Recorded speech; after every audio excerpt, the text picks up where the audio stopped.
the famous tribute to your sister. It must have been, how did you write that? And did you just read what you'd written? And I wrote something very different.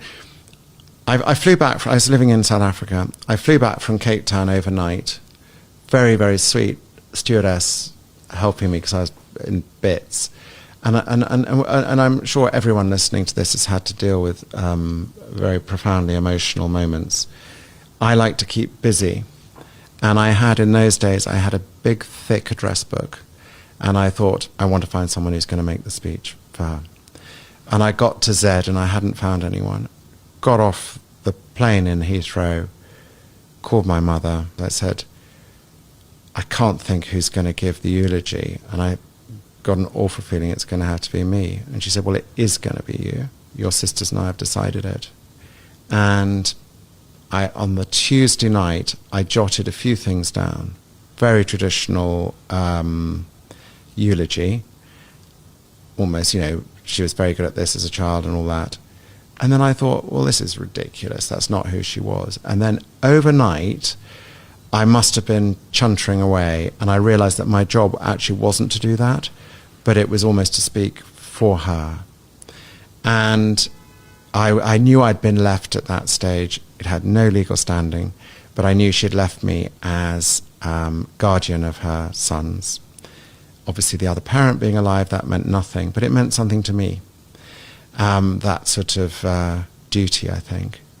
And then I wrote it in an hour and a half, and yeah, that was it really. I did take one bit out actually, because I did give a rather unnecessary name check to Rupert Murdoch, and and I thought, why bother? No, why give him the publicity? Yeah.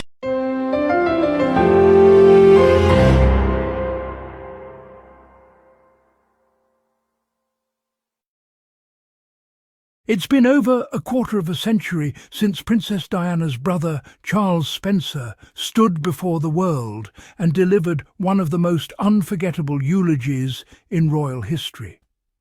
His voice was steady, yet full of grief.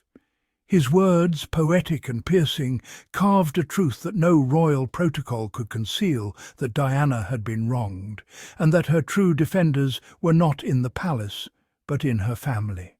Her blood family. And now, more than 25 years later, Lord Spencer has done it again. In a recent interview, he reignited a quiet but powerful firestorm, one that has left royal watchers divided and palace insiders reportedly furious.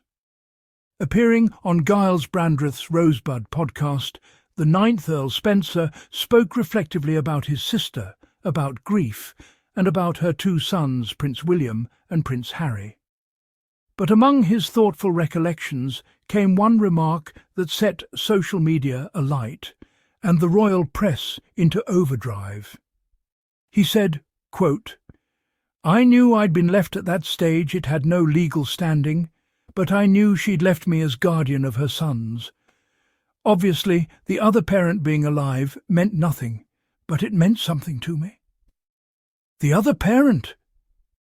Those 3 words, quiet, almost understated, hit like a thunderclap. He didn't say King Charles. He didn't even say their father. He said the other parent. For many, this was not just a passing remark. It was a subtle but deliberate dig, a reminder that the wounds between the Spencers and the Windsors have never truly healed. To understand the weight of those words, we have to go back to 1997, to the aftermath of tragedy, to a world in mourning, and to a brother who felt that the establishment that claimed to protect Diana had failed her. At the time, tensions between the royal family and the Spencers were already running high. Diana had become the most photographed, most adored woman on earth, but she was also privately one of the most isolated.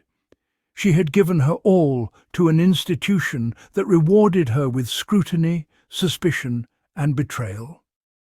When she died, her brother Charles Spencer stepped forward not as a courtier, not as an aristocrat, but as a brother who had seen enough. Standing at her funeral, he delivered what many still consider the most emotionally charged moment in modern royal history. He promised that Diana's sons, William and Harry, would be protected, not consumed by duty and institution. He pledged that her blood family would ensure their souls would not be immersed by duty and tradition, but would be allowed to sing openly. It was a stunning rebuke to the royal household, and now, with one simple phrase, the other parent being alive meant nothing, it seems that rebuke has been quietly renewed. Because in that single comment lies a whole history of resentment, the clash between a family of feeling and a family of form, between Diana's humanity and the monarchy's machinery. When Lord Spencer spoke of being Diana's chosen guardian for her boys, he wasn't claiming legal authority. He was reminding the world that he shared Diana's fears. She had confided in him that she worried her sons would be swallowed by the same cold institution that once silenced her, that they would forget who they truly were. And in a way, she was both right and wrong. Prince Harry, guided by his mother's spirit, eventually broke free. He built a life rooted in compassion, mental health, service, and authenticity, values Diana lived and died by. But Prince William, under the crown's shadow, became the heir, the embodiment of everything Diana once tried to protect them from: duty, silence, distance. So when Charles Spencer says the other parent meant nothing, it's not just a jab at Charles the man. It's a statement about what Diana feared most, that the system her boys were born into would never prioritise their emotional well-being. In his podcast interview, Spencer also revisited those heartbreaking days after Diana's death. He recalled flying back from Cape Town, confused, grieving, unsure of how to give voice to the loss that had shaken the world. He wanted someone, anyone, to speak for her. He went through his entire address book, searching for a name that felt right. But there was none. And then, in one of the most human moments imaginable, he turned to his mother. I called her and said, "I can't think who's going to give the eulogy, and I've got an awful feeling it's going to have to be me." To which his mother replied, "Well, it is going to be you. Your sisters and I have decided it." And so, that night, Charles Spencer sat down to write. At first, he says, it was a very traditional eulogy, the kind that praises a life, not a legacy. But as the night went on, something changed. He realised his role wasn't just to talk about Diana, but to speak for her. To say what she would have wanted to say to the world, to the press, and to the palace. And that's exactly what he did. He turned a eulogy into a reckoning. Your blood family, he said that day, will protect your boys. And as history would show, those words would define decades of royal tension. Because from that moment on, the divide between the Spencers and the Windsors became undeniable. It was Diana's truth versus the monarchy's myth. But here's what many people don't know: what Diana actually wanted for her sons went far beyond simple guardianship.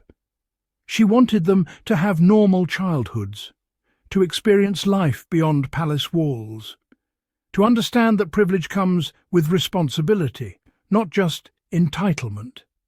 This is why she took them to homeless shelters, why she brought them to hospitals to meet AIDS patients when the world still feared touch, why she insisted they wait in line at theme parks like ordinary children. Diana understood something the institution never did, that compassion cannot be taught from a throne. It must be lived, experienced, felt in the raw and unfiltered encounters with real human struggle. Charles Spencer saw this firsthand. He watched his sister fight to give her boys something the royal family had never valued: emotional intelligence. the ability to connect, to empathize, to be vulnerable without being weak. And when he speaks of being their guardian, he's speaking of guarding precisely that their humanity. Because Diana knew that the palace's version of protection wasn't really protection at all. It was isolation dressed up as security. It was emotional distance masquerading as dignity. She had lived it. She had nearly been destroyed by it. And she was determined her sons wouldn't suffer the same fate. Looking at William and Harry today, we can see Diana's fears playing out in real time. William has become the model royal, polished, controlled, seemingly impenetrable. He carries out his duties with precision, rarely revealing what lies beneath the surface. He has learned the royal art of compartmentalization, of keeping the personal separate from the public. Some call it strength, others call it survival. But Harry took a different path, one that would have made his mother both proud and worried. He chose authenticity over acceptance, vulnerability over victory, truth over tradition. And for that choice, he's been vilified by the very same media that hounded his mother to her death. The very same establishment that promised to protect Diana, but instead isolated her. The parallels are haunting. Charles Spencer sees them too. In every interview he gives, in every carefully chosen word, you can sense his awareness that history is repeating itself, that the machine that crushed Diana is now targeting her son. And perhaps that's why his recent comments carry such weight. Because they're not just about the past, they're a warning about the present. Since Diana's death, Charles Spencer has largely stayed out of the spotlight. He's maintained his estate at Althorpe, where Diana is buried.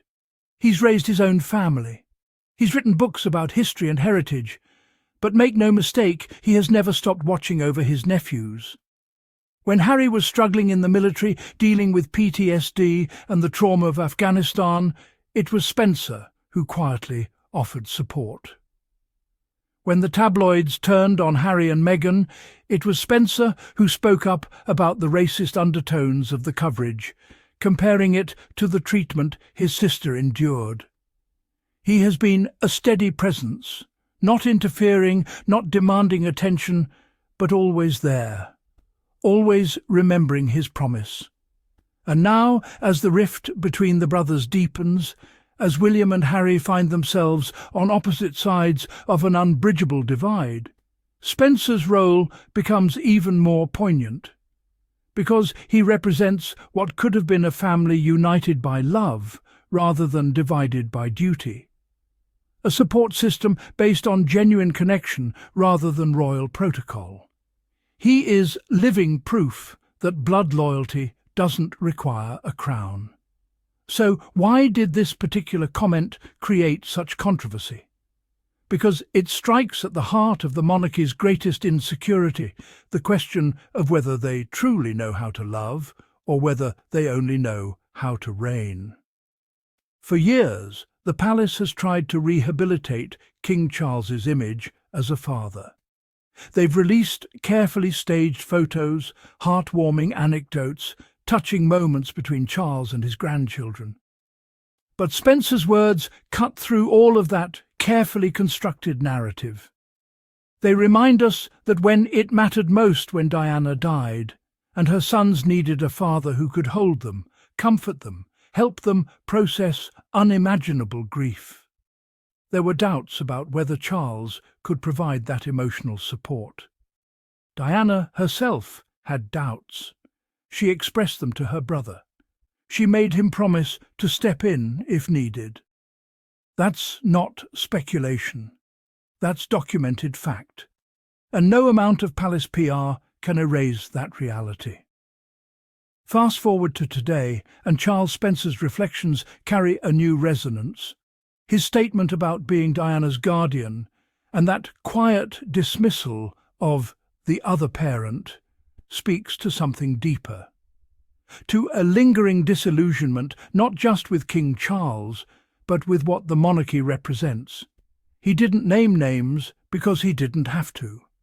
Everyone listening knew exactly who he meant and what he meant. The reaction, of course, was immediate. Royal commentators called it unnecessary, provocative, and even cruel. But others saw it for what it was, a brother reaffirming his promise, that he would always be the voice for a sister who had been silenced. And interestingly, this time, Prince Harry's supporters were the first to defend him. Because if anyone understands the weight of being Diana's son and the price of choosing truth over duty, it's Harry. Harry has, in many ways, lived out the very vision Diana and Charles Spencer shared. A life outside the rigidity of royal control. A life where service isn't about ceremony, but sincerity. And though he's been criticised, mocked and vilified by the same institutions that once hounded his mother, he's also managed to do what she always wanted, raise a loving family, in peace. In contrast, the mention of the other parent casts a shadow on King Charles, not as a monarch, but as a father. For decades, Charles has struggled to shake off the image of being cold, detached, and more devoted to duty than emotion. Spencer's phrasing reinforced that image that Diana's warmth stood in direct opposition to Charles's restraint. And perhaps that's why the remark stings so deeply at the palace, because it wasn't just a brother's opinion, it was a verdict from the man who knew Diana best. What's more, Spencer's comment lands at a delicate time for the monarchy. King Charles's popularity has been slipping, and William's image, once carefully protected, has begun to fracture under growing scrutiny. Meanwhile, Harry and Meghan's story of independence continues to resonate globally. The public, especially the younger generation, seems to understand the language of authenticity far more than that of aristocratic formality.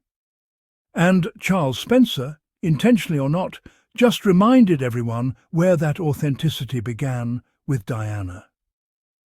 Charles Spencer's words may have been understated, but they echo with the same conviction that filled Westminster Abbey all those years ago.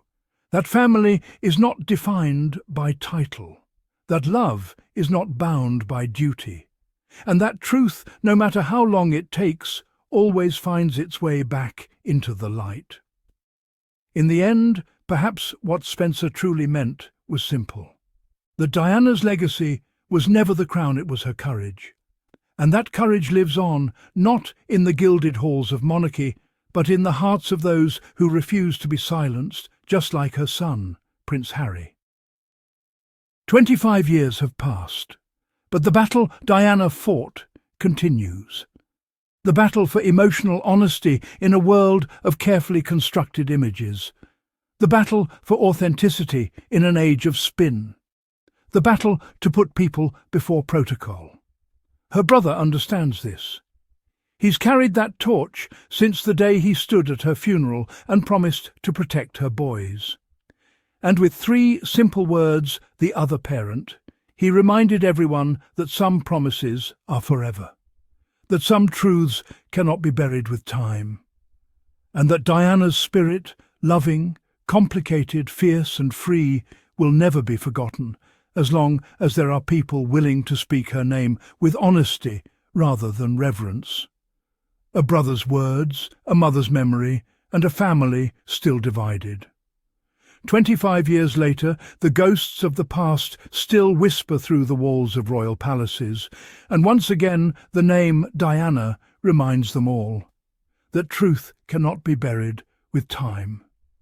Because some legacies are stronger than crowns, some bonds are deeper than duty, and some voices, even in death, refuse to be silenced.